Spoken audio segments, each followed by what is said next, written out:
understanding the methods used in Islamic studies, the following meeting introduce the primary sources of Islamic knowledge and explain their role in Islamic scholarship. And meeting 5 is sources of Islamic studies. And the primary sources are the Quran and Hadith. The Quran is the main sources of guidance for Muslim, while the Hadith explain and complements the teaching of the Quran through the words and action of Prophet Muhammad SAW. We also discussed secondary sources including ijma or scholarly consensus, qiyas or analogical reasoning, and the opinions of qualified Muslim scholars. These sources have addressed new issues that are not directly mentioned in the Quran or Hadith. Another important point in that researchers must evaluate every research critically. They should consider its authentically historical context and relevance to the topic being studied. Using reliable sources have produced valid and trustworthy research. Um, Overall, this meeting emphasized that a strong understanding of Islamic sources is a foundation of accurate and responsible Islamic scholarship. After learning about the sources of Islamic knowledge, the next meeting focused on how these sources are interpreted through various methods of understanding and analysis. And the meeting 6 is the method of understanding Islam. The normative approach views Islam as divine revelation based on the Quran and Hadith. It focuses on preserving the authenticity of Islamic teaching and strengthening faith. On the other hand, the historical approaches examines how Islamic teachings have been understood and practiced in different times and places. This approach helps explain why some interpretation may vary across cultural and historical periods. We also learned that these two approaches should not contradict each other. Instead, they complement one another by combining religious values with historical and social understanding. This balance allows Islamic studies to remain relevant while staying true to its core principle. And after learning how Islam can be understood through different approaches, the next meeting explored how Islamic knowledge is developed through scientific research and academic inquiry. And meeting 7 is contemporary Islamic studies. In the seventh meeting, we explored the development of Islamic studies in a modern era. We learned that Islamic studies is no longer limited to classical religion science that has come an interdisciplinary field connected to education, economics, politics, technology, and environmental issues.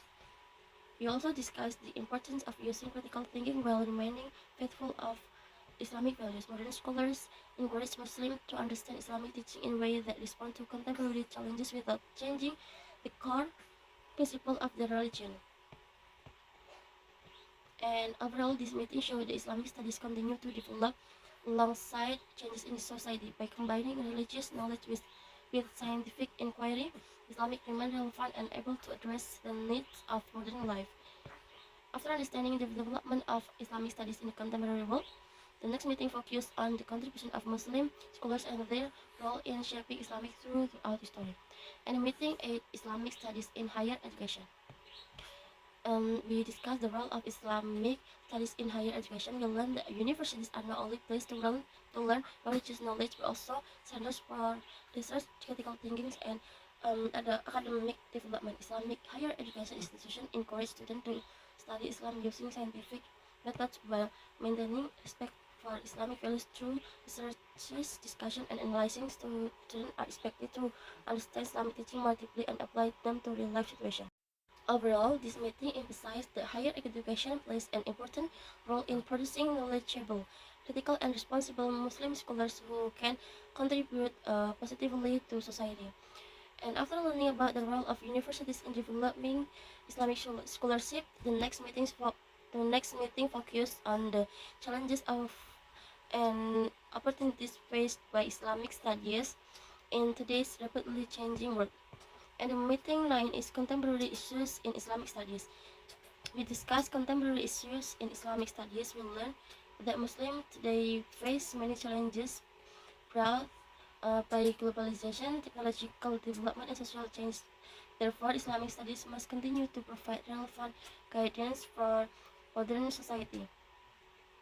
One important topic was the relationship between Islamic and modern issues such as human rights, gender equality, environmental sustainability, and digital technology. These issues require careful analysis based on both Islamic principle and scientific knowledge.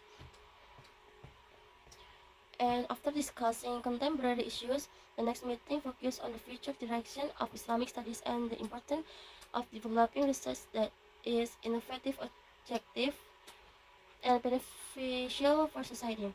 And the meeting um, 11 is the future of Islamic studies. We discussed the future of Islamic studies in rapidly changing world.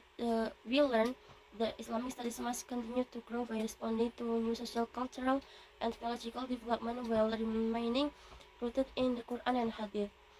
One important point is that future Islamic scholars should be open in interdisciplinary researches and international collaboration by combining Islamic values with scientific knowledge.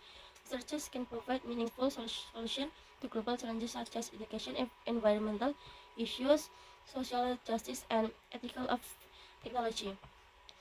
The next meeting is meeting 12, the contribution of Islamic studies to society. We reflected on the contribution of Islamic studies to society. We learned that Islamic studies is not only an academic discipline, but also a guide for solving real-life problems through ethical and responsible action. And this meeting reminds us to the ultimate goal of Islamic studies is to create individuals who are knowledgeable, ethical, and able to make positive contribution to society. Meeting 30. We review all the topics that we have learned throughout the semester. We realized that every meeting was conducted starting from the basic concept of Islamic studies methodology, its historical development, and finally its application in contemporary society. And to conclude, the Islamic Studies Methodology course has provided me with a solid foundation for understanding Islamic from different perspectives. Each meeting built upon the previous one, allowing me to develop a more comprehensive and balanced understanding of Islamic studies. And thank you very much for watching this video. I hope this summary has clearly explained the main concept of the Islamic Studies Methodology course. See you and have a great day. Thank you. Wassalamualaikum warahmatullahi wabarakatuh.